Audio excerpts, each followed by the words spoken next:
Welcome to another installment of Hack TV. Hack TV is how the Haitian American Caucus is still bringing you, the members of our community, vital information and resources. The Haitian American Caucus is a global community development nonprofit organization whose mission is to provide Haitian communities around the world with access to information and resources that will foster self-development and success. My name is Rashidi Denson, and I will be your host tonight. I am the co-founder of PMD Advanced Consultant, and I'm also known as R. Denson Eagle Language.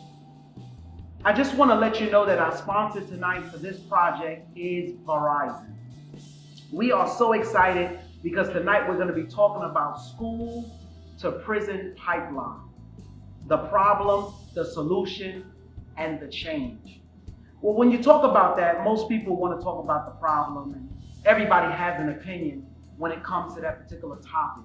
But tonight we dug deep into our community and we brought some voices, individuals who are very qualified and have the knowledge base and also the experience to talk about the problem, the solution, and offer you a sure-proof plan for change. Tonight, I'm so excited about being able to sit here with Sybil Bracy, a mother, an educator, and someone who's very well known in the community. And she has a heart to see our babies grow and be everything they was called to be. We wanted you here tonight so that you can give your story. And I don't want to take away from it, so I want to give you the opportunity to share with the audience. Give them some credibility. Who are you? Where do you come from? And what qualifies you to talk on this topic? Well, good evening, Pastor Rashidi, and thank you. My name is Sybil Bracy, Evangelist Sybil Bracy. I am a mother of 4, grandmother of 3. I'm also a retired educated teacher of the New York City Board of Education. I've also worked in the after-school programs, and I've also recently just did vacation Bible study schools this past summer. I'm in the process of starting my own program called RNS. RNS stands for Rising and Surviving, because as an ex-teacher, a mother, and a grandmother, I believe the New York City Board of Education is failing all our children, not just Black children, Black, Latino, Asian, whites, all of them. The system needs to be revamped because I have 4 children, 2 of them graduated, but the other 2 went from school to prison. So therefore, my goal is to help all the children that I can who've been in trouble with the law or couldn't even make it in the schools that's out here today. I'm here to help them get their GED by any means necessary and to become productive people that God intended them to be. Okay, so let's dive into that. I mean, you just said a mouthful, and I know that you're very qualified. But one of the things that I want to really dig into tonight when it comes to you is that you have 2 sons who are incarcerated. Yes. Who've been through the system more than once. Yes. And now they're in the system right now. Yes. Now, usually when you're a mother, a parent to a young person who's been incarcerated or are incarcerated, people have opinions about you. People, Yes, they do. People look down on you, or they judge you, and they want to know what was going on in the household. What happened that they ended up in this situation and those choices were made. So I wanted to give you an opportunity to kind of tell your story. What was your outlook for your children? Because you carried them for 9 months. I didn't. The world didn't. You did. And I'm sure that you had high hopes for them, and I'm sure you still do. So talk to us a little bit. How did that come about, and how did you feel when you was judged in that manner? Well, first of all, I have 4 children, and my older 2 children, my oldest son did not go to the system. Okay. He was never stopped by the police. He didn't have the issues that his younger brothers had. So there's a difference. And I didn't like the fact that my mother told me one day that her old wives tell her that you have 4 children, 2 out of 4, you ain't doing bad. To me, all 4 of them need to be doing the same thing. Absolutely. I don't want just 2 kids to succeed and the other 2 not to succeed. And if all 4 was raised in the same household, yes, there are 2 different fathers involved. My oldest 2 children father, he just stepped away, So my husband stepped in to help me with them, and I became pregnant with Kendall and Mustafa. I'm not afraid to say their names. Okay? And yeah, we went through a lot. We were judged by his family, my family. Every time I came through the door, they see my sons. I mean, they was told they was going to go to jail because their daddies went to jail. And I allowed that to be told to them because I didn't know about it. Okay. Okay? And they had the same opportunities that their brother and sister did. My mistake was pulling them out of the Catholic school system and putting them back in the public school system. I begged family members to help me. Yeah, the money was tight and short, but to me, they wanted to see my kids fail. You know, I got pregnant at 16 with my daughter, so you know it was already obvious that she was going to get pregnant at 16 and have some children. My daughter does not have a child today, and she's almost 40. She's a teacher, lead teacher at High Charter School. So I think I did my job as far as it comes with my daughter. For my sons, I told them when they were born, you have stripes against you. You were born black and you were male. So did their father. He never lied to them. He never lied about his past. He told them about his past. Even up until the point he felt that maybe he told them too much. But you know, what could you do? All you could do is raise your children the best way you can. They had a good father, they had a good mother, and they told us that today. They said, Mom and Dad, it wasn't your fault. They just got crazy out here in the streets and wanted to follow their friends. So people that don't know me and my husband, God rest his soul, they didn't know what type of household we was. We were not the best parents. We had our issues just like any other parent had. But when it came to school, discipline, we were on it. My children knew. They didn't know Mommy pop up at your school anytime because I was very adamant about their education. So put a pin in that, because you said we were not the best parents, but we did everything we could. What does that mean? Explain that, because people see that through different lenses. So when you say that, what was the standard that y'all set in your household for that? Well, my husband told my 4 children, which 2 are his and the other 2 belong to Cliff. He said, you 4 are to stick together no matter what. He said, I won't be here all the time. Your mother, your grandparents. Do not let nobody tear your family apart. And my kids have stuck to that to this day. Even though Kendall and Mustafa is upstate, they have a brother Lawrence, a sister Monique, who have been by their side. Yeah, they mad at them. We all was mad at them. Don't get me wrong. It wasn't easy when it first went away. I was embarrassed. I was ashamed. I was at 308 telling a lie. Yes, I worked at IS 308 as a substitute teacher. My students knew where my sons were before the teachers did. Because a lot of the teachers I work with, they had their nose up in the air, felt they was better than me because I'm still trying to become a teacher. Okay, they just had me jumping through hoops. It wasn't easy. And I'm trying to deal with not one son getting locked up for 2, not one time, but twice. My husband, he was about 16, 17 years older than me. So it wasn't easy. But my mother raised me that I made my bed, I must lie in it. Okay. Those are my 4 children. There will be nobody else that's going to look out for them. Not even their fathers. I knew their father loved them. I know they do, but I'm their mother. I carry them. And I don't think there's any woman out here who becomes pregnant or gets pregnant and said, I'm carrying the next convict. I didn't do that. Right. I wanted my children to be somebody. So what resources and what was going on in your local community that you was able to tap into? Because there's an old saying that says it takes a village or community to rear up. And then notice I didn't say raise, to rear up a child, right? Because we raise animals, you rear children, you rear human beings. Yeah. So what other resources, what was the outlook of your community? What was in your local community that could possibly help you answer the questions that you had that you couldn't answer in your house? Nothing. Okay. There was nothing in my neighborhood. When I noticed that Kendall had a problem with his learning, that was like he was about 5 years old back then. For the black boys back then, early intervention did not exist. And if it did, it was not in our community. Okay?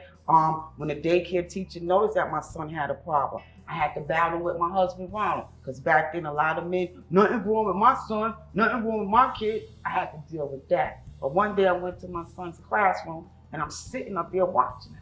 And I'm looking at all the kids and I realized my son got a problem. And then he got bold enough one day and said, Mommy, Daddy, I don't like school. I just go to school to be with my friends. So you tell me how you're supposed to handle that. And then you tell your family members or associates something wrong with him. You know, Kendall was caught retarded by the New York City Board of Education. And I was very angry. Wow. So the level of sometimes the insecurity or the shame that we feel can sometimes neglect us from getting the services or the assistance that we need. And it needs to be a collective thought. So you said that your husband wasn't in agreement to really go to that next level, and it caused some type of friction in the household. Caused a lot of friction in the household. And as a result, they were suffering. He was suffering because he needed some more assistance. He needed some more support. But you as a mother, right, as we because there's so much to impact in this, right? But you as a mother, how did you feel? Because there's things you had to do. See, when they got locked up, they wasn't locked up by themselves. Mommy, who birthed them, also got locked up. So talk to us a little bit about that feeling, that emotion that you went through, and you still had to fight through the shame. When other people could just talk and walk, and you had to stand there and deal with it.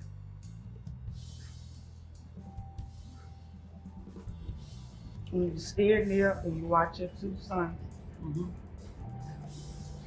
being cuffed off, and a judge looking at them like they're animals, and you and your husband standing there knowing that that's not how you raise them. But we got to fight this system. And then you see a white family, mother and father in the courtroom with your children. Did the same stuff they did. My son got 3 to 9 years, and that white boy worked out for 6 months. Wow. I had to be strong. I hold my husband up because, like I said, he was older than me. It's like somebody took your heart and squeezed all the blood out of it, and there's nothing that you can do. And when it was time to go upstate and visit them, it was hard. They went through a lot of changes, and so did me and Ronald.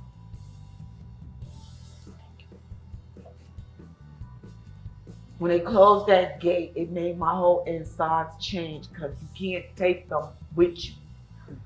So when you're sitting there, you're waiting for them to come out, I don't know what they're gonna come out. They're gonna come out gay, or they're gonna come out with a wheelchair, or they're gonna come out broken.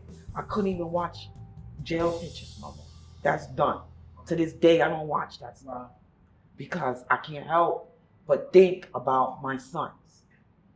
The letters they sent home, you can't help but not think about your kid. When a white man will beat your son till his blood is in a pool, and he tell your son, I'm your daddy. So at this point, what would you tell the younger sibling, that young lady, with all the knowledge you have now, with the way you see the world now, what would you say to her? Stand up and fight for your children. Do not let nobody take hold of your kid. If your man, your husband don't want to hold your hand, forget about him. You are your children's support. Don't worry about your family. Families say they want to be there, but they're not going to be there. They want to see your children go down so they can make theirs go up because they know theirs ain't doing right neither. And that's how Kendall and Mustafa, not just my younger two, but my older two as well. You know, my daughter, she's supposed to be pregnant. You know, when we come through the door, people, family looking at you, oh, here they come. You know, Kendall and Mustafa were very hyperactive as boys. What can I say? They were boys. You know, I can't change that. But because Ronald Spain was their father, people have problem with it. And because me and Ronald stayed together for 31 years, trying to keep our family together and raise these boys. See, our goal was to break the cycle. See, he went to jail, his brothers went to jail. I tried my best to make Mustafa and Kendall break that cycle. That was all on my head. But I found out that God had another plan for them. See, I realized that God sent them to jail. A lot of people looked at me because I say, I'm not upset my sons went to jail. I thank God he took them to jail. Wanna know why? Because I'll be sitting at a cemetery right now. So I had a choice. Prison or the cemetery. Which one would you pick? So they usually say, I'd rather you be judged by 12 than carried by 6. And Mustafa wasn't supposed to live past 16. A teacher in 385 told him that. You're not gonna live to see 16, but Mustafa over 30. And you know, a lot of parents may look at me and say, oh, is she happy? I'm extremely happy that now I can say I am the mother of 4 graduates of high school. They both, Kendall and Mustafa, received their high school diplomas. It wasn't easy. Yeah, at first, why y'all have to go up there to get you? Right. I tried it while y'all was out here. Kendall, I put him in Silver Learning Center, the tutorage, nothing. Mustafa Mustafa should have never got left back. Mustafa didn't even have to do what he did. Mustafa, all my kids are smart, but he was the smartest one. They wanted to beat Mustafa up because he said, Mommy, top our homework. But look what happened. So now you're gonna get beauty for your ashes. It's so exciting about having you. I know that this was a very sensitive topic, but a necessary topic. Yes. And we thank you for coming and sharing your story. And there's so much more to impact. And we look forward to seeing what you're about to unleash into this community. We appreciate your story. We appreciate your experience. And I look forward to doing this with you again. Thank you. Thank you so much. You're welcome.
Wow, I tell you, it is so exciting about having you here. Of course, the topic sometimes has mixed emotions with a lot of people.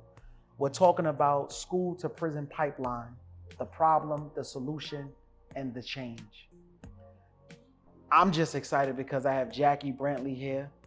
I consider you to be an expert on this topic, but also have some experience in this topic in a level that a lot of people don't know about, because in your stead now, unless you tell your story, most people won't know because they can't see it on you. So I want to give you the opportunity. Can you share with our audience your credibility, where you come from, and what qualifies you to speak on this topic? Okay, first of all, I'm Jacqueline Brantley. I was born and raised in South Bronx. I'm educated in New York City schools. I worked for New York City. I worked for the New York City Department of Corrections for 34 years. I went from the rank of officer all the way through, touched every single rank. I retired as an assistant chief. And I was fortunate enough to have the experience to work with young adults more than once. As an officer, again, as a deputy warden, and then in the end, as a warden. And I think that qualifies. I will not say I'm an expert, but I will say I have experience in the field. I have a lot of young adults in my family, and I feel that regardless of your title, if you make it, that you owe something back to the community. You need to give something back, because it does take a village to raise a child. A village raised me, and I owe it to somebody else to help them. Absolutely. So you saw it from a different lens, because just a few minutes ago, we had a mother up here, and she saw it from a motherly lens. But you're seeing it from someone who gave 34 years. 34 years, that's a lot of years, right? It's a lot of time. That's nothing to scoff at. So let me ask you a question. This is a question that I had. Does the prison pipeline only relate to a physical location after what you saw? No, because that pipeline starts way before they get into school. You know, as I was listening to the other speaker, and she was talking about how she didn't have certain things in her community that could help. That's absolutely true. Our kids get labeled as, I don't like to use the word retarded, I will say special needs, but they don't have things to help them. Now, I've been fortunate enough to grow up, and now I live in the suburbs. And in the suburbs, they have social workers assigned to every school. They have psychiatrists assigned to these schools. And they assess these kids, and they work with these kids, and they mainstream these kids. They get these kids through mainstream. They get the education that everybody else gets, opposed to our kids, they get labeled and they put them on medication. And it's a downhill slope from that. You don't want to give them medication unless they necessarily have to have it, you know, and that's one of the problems I see. There's a lot of problems. And, you know, like you said, everybody can sit here and complain about the problems. We need to now work together to come with a solution. Correct. So let's dig a little deeper from your lens, right? Because you've seen different individuals, different problems, different scenarios. And you also was charged with the fact that it was your career, it was your position, it's what you did to put food on your table and to make income. How did you separate the two, from the human being, from the paycheck? Well, I'm the exact same person as I was as a college student, as a correction officer, in every rank. I'm still the same person, a little older, a little fatter. That's all it is. Okay. However, I understand the problem. I'm not the smartest apple on the tree. I don't know why I understand it, but I see the problem and I understand it. It's not necessarily always the household that causes this problem. It's the survival in the street. Kids have to go to school. You can't, as the parent, you can't be there. You can't protect that child all the time. They have to fit in to survive in the street. And one thing leads to another, and then there's different situations. Now you have some kids who come from broken homes and they're looking for family. They're looking for camaraderie. They're looking for love. So that's where the gangs come in.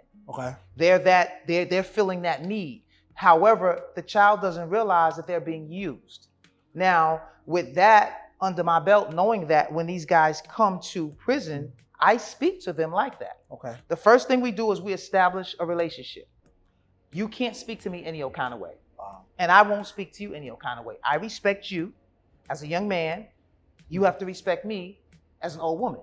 And you can't just talk to me any kind of way. I don't care what you do in your household. You're not going to talk to me like that.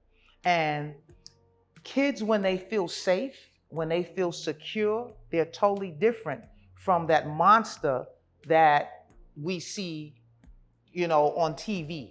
Or on the news. You know, you have to get to know them individually. I took the time as a warden, I walked my facility, and I know these guys individually.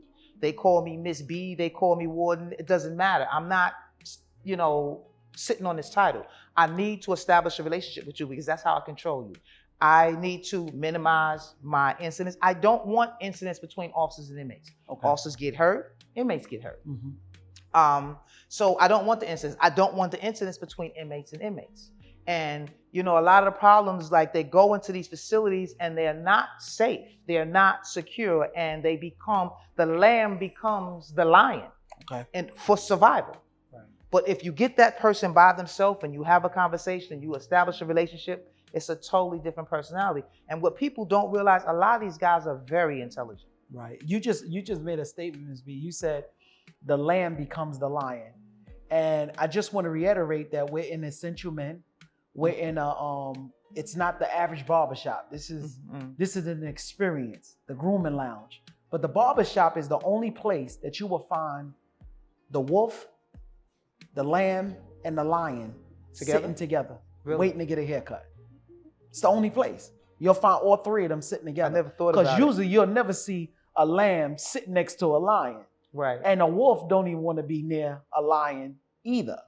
But you will find that in the barbershop. And so why are we having it here? Because there's conversations that we have in this space that's sacred, especially to men. It's sacred to men. And with Essential Men, this is an experience here. So it's a whole nother level, because you don't just get your hair cut here. You get massage therapy, you know, you get your manicure, pedicure. It's basically the area where a man can come and get self-care.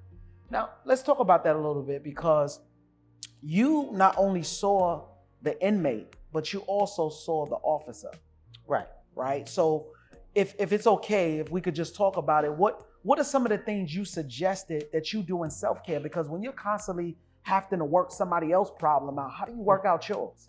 I have known myself for a very long time. Okay. And I know when I need a timeout. Mm-hmm. And I take breaks from the cell phone and things of that nature. It may not be long. It might be 24 hours. It might be a week. It might be 3 weeks. Whatever it is I need, I find a way, I figure it out. As a supervisor for the Department of Corrections, once I got to a certain rank where I could pick my personal staff, I always had intelligent people around me that I respected. Okay. So it's not my way or the highway. We have a conversation. I want to hear what you have to say. I get the final decision, and I may do it my way, but I want to hear what you have to say, because you may see something I don't see. So when I need a timeout, my staff takes care of me. So I didn't do anything. We did everything that I've accomplished. Okay. I see everything and I'm an athlete as well, Okay. a former basketball player. So I see everything in a team concept. So everything is a team effort. And even when I dealt with the incarcerated individuals, it was a team. Okay. And then you have to meet a lot of their needs. Like, just, I guess, sidebar. First of all, guys don't talk. Like, women will express what they feel. Okay. Guys don't talk. A guy won't tell me he's fear. He won't tell me he's afraid. He's going to put on a front. Right. That's a problem. I can't help you if you don't talk to me. Okay. And then I also realized, if you've been in and out of this system 3-4 times right now and you're only 19, you probably don't have a driver's license. So I would ask the question, do you have a driver's license? No. Okay. And then, I'll run a little basketball tournament or something, and I go, wow, you play really well. Like, you should be in somebody's college. Right. Nice little car, Absolutely. little girlfriend, like, what's going on? And then I started to try to come from that approach. That works with some people. That doesn't work with everybody. But I'm kind of glad that you took it to the sports arena, right? Okay. Because it made me think about the difference of the game today versus the game of yesterday. And when I see the game today, you see centers Shooting three-pointers. And one of the things that we saw in the yesterday game, or the games back in the days, was everybody played their position. Right. Centers were centers. Power forwards was power forwards. And point guards were point guards. The only difference is, are you a shooting guard or you're a passing guard? Right. But they played their position. And so what I'm hearing from you is that we got to get back to teaching people how to play their position. And if they could play their position on the team can flow a little better. The team will flow a little better, but you have to understand that it's changed. Society has changed. Okay. And that's something I'm trying to come to terms with now, because I have 2 godsons, 25 and 26. I have one of my godsons, my youngest godson, is actually 6. Okay. So the world that I was raised in is totally different from the world that they're being raised in. And they stress, like the 26 and 27-year-old, they stress about, I'm broke. I should be doing this. I could have been doing that. And at 20, you're supposed to be broke. Right. But then this is a digital world. I didn't grow up in the digital world. Okay. They have pressure I didn't have. I know I'm bouncing all over the place, but in terms of, like, my parents were able to protect my feelings because I didn't see it on social media. Okay. Like, even my coach, I played in Europe, I played in South America, and, whether you like my game or you dislike my game, I don't get to see it on social media. You may boo me or you may cheer, but that's over. Right. And I leave. My coach can protect me from the press. These guys have everything, it pops up on their phone, right. And this is part of the problem as well. And you're seeing people rap about, I got this car, I got this money, I'm making it rain. And they think that's real. That's not real. And even people who are successful, they show you their successes online. They don't show you how many times they failed before they became successful. Okay, my godsons look at me and they go, wow, I'm so proud of you. How many times did I fail before I got to this point? And what held me back was fear of failure. I wouldn't try things because I didn't want to fail. Okay. And I came to terms with that. I don't even remember who said it to me, but they said God didn't teach me the spirit of fear. That came from the devil. And I heard it, but it didn't register. And as time went on, as years went on, and things started to register with me, that's when I started to walk in my power. Wow. You know, I became confident. I became, secure. Like, you can say what you want to say. It doesn't stop me from accomplishing whatever goals I set for myself. Okay. And this is what we have to instill in our kids. We have to teach them this. A girl should not grow up and have some guy on the street tell her she's pretty. She should already know she's pretty. Wow, okay. He should not offer her something that she can't eventually buy for herself. That's how you have to raise your daughters. You love your husband, but you want your husband. You don't necessarily need your husband. Like, he can't tell you you're pretty and then you lose your mind. Like, I told you were pretty all the way growing up. Okay. And it's the same thing with our young men. Our young men are being brainwashed, and it's destroying the black family. Right. And the black family plays a major role. Like you said, a village raises a kid. I have a large family. I had a lot of bosses. I'm the youngest of 6. Wow. I had a lot of bosses. Wow. So, everybody has to pitch in. Everybody has to do their part. So, Ms. B, with your experience, why do you think the youth and the young adults are so important in our society today? Because they're our future. They're our future. Without them, there is no future. And speaking for the black community, we need to be a proud people, opposed to always, we've been oppressed in several different ways by the community we live in. We don't have good health care. We don't have good education, all these things, and we still survive. So that tells you that we're strong. Correct. So we should be proud, and we should walk with our head up, not be ashamed, not be embarrassed. And our kids, we need to instill this in our kids. They need to be proud that they're black, that you're a young black man, opposed to how we live now. I got to have the talk with my kid. Aaron, if you ever get pulled over, make sure both your hands are on the steering wheel. Right. Don't talk back. If he tells you to get out of the car, just get out of the car. Okay. Everybody doesn't have to have that talk with their kid. And that breaks my heart, that you have to have this talk with your kid. Wow. So you was put in positions where, you seem to bring that, being very authentic. You bring the realness to the table, and it's almost like you know how to incorporate everything in together. So you didn't, I don't get that sense that you was just this chief and you wasn't in touch with life. You know how to really weave it all together, right? And that's what, like I said, I was raised in the South Bronx. Okay. So I wasn't born with a silver spoon. We were poor, but we were happy. Okay. I probably didn't realize I was poor till probably I got to high school. Wow. Wow. But we were poor, but we ate every day. Both my parents worked. My siblings grew up, they work. But we had a family life. My mother was at work, so I had to stay with my sister until my mother gets home, things of that nature. I had a key, I could get in and out. So is that the latchkey kid? I was a latchkey kid, exactly. I was a latchkey kid. Okay. But it was just a support system. I remember one day I was upset, something about friends. I don't remember exactly what the conversation was. I probably was in middle school. And my sister said to me, "You don't need no friends, you got me. You wanna play? Come on, let's play." Wow, okay. And we have to give our kids that confidence. Right. Right. And if our kids are challenged academically, then we work with them. I'll work with you at home. I'll spend every dime I got to invest in you, to get you the skills and the education that you need. Once they get to a certain point, they can take themselves. Wow. But we have to put the energy in. I will sacrifice, I want a pair of sneakers. No, you need to go to, you need a tutor. So we're gonna get the tutor. We're not gonna get the sneakers. So you saying all of those things that you had to work out, even with your inmates that you work with, even with your officers you had to work with, you had to give attention, you had to pay attention to the needs of everybody, and you had to create opportunities for them to get those needs fulfilled, right? Sometimes it becomes a problem, okay, because you get labeled as law enforcement that you're an inmate lover, which I hate that terminology. I'm not an inmate lover, I'm a people lover. Okay. I like people. People have been good to me. And you have to be humane. That's somebody's child. Correct. That's somebody's father. That's somebody, I came on the job in my 20s, and I had an inmate, an older gentleman tell me, I think I told him it was time to turn the TV off and go to bed or something. And He said, I got daughters older than you, right? And I'm like, I get it, but right now I'm gonna need you to, and he was like, I got you, CO. Okay. And I need you to cut that TV. Right. You just have to treat people with respect. Like, you treat people like you want to be treated. Now, sometimes, don't get me wrong, I can be a disciplinarian, Okay. but I'm not a bully. Okay. There's a difference. What's the difference?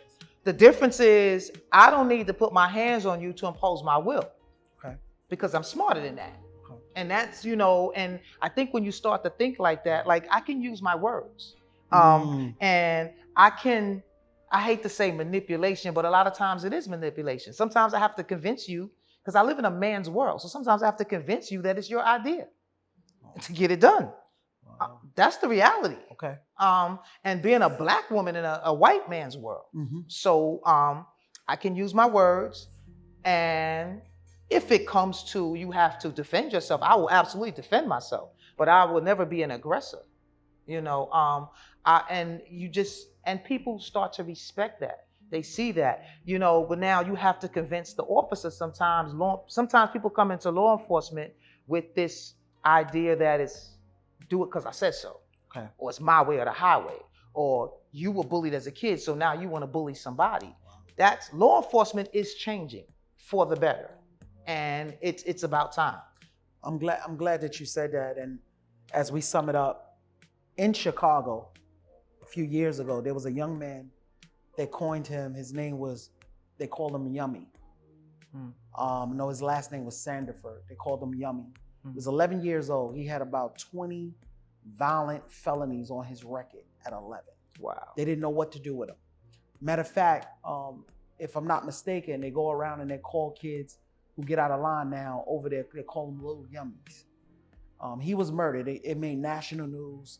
He was murdered by the gang over there.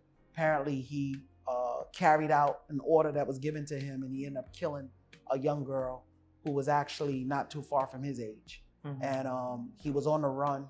The gang caught him before. This is what the reports say. They caught him before law enforcement caught him, and they murdered him. Mm. You can go into the system and see his face painted on walls. It looks like a mugshot. You look at a kid like that, who almost didn't have a great start. Mother was a baby when she had him. Ended up on drugs. By the time the grandmother got him, it was too many kids. The resources was very low. Nobody knew what to do with him. Angry kid, chip on his shoulder, and willing to do anything he could do. You did 34 years. You spent 34 years in a system, and you navigated that system to the point that you retired because you look good in retirement. You look good. Matter of fact, let me correct that. You look great in retirement. What would you say to someone who has a kid, a child like that right now?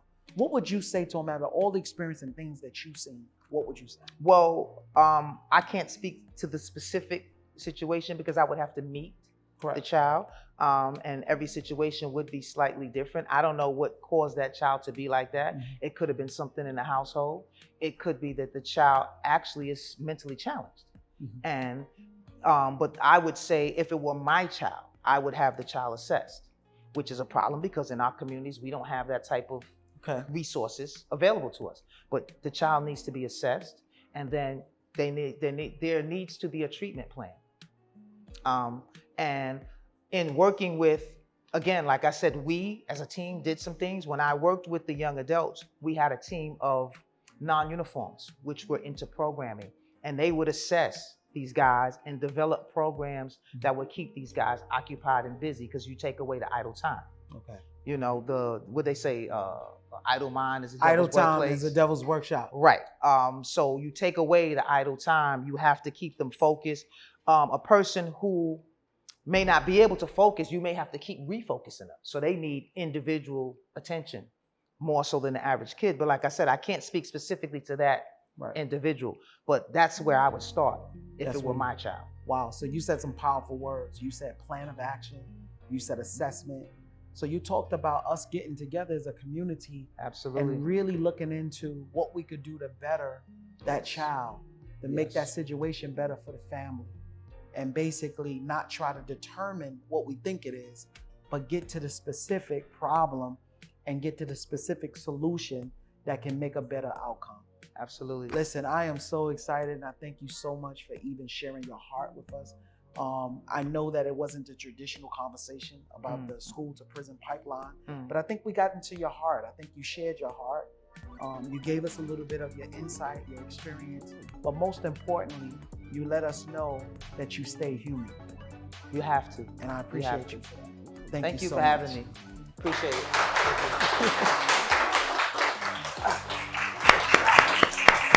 Great job. Thank you.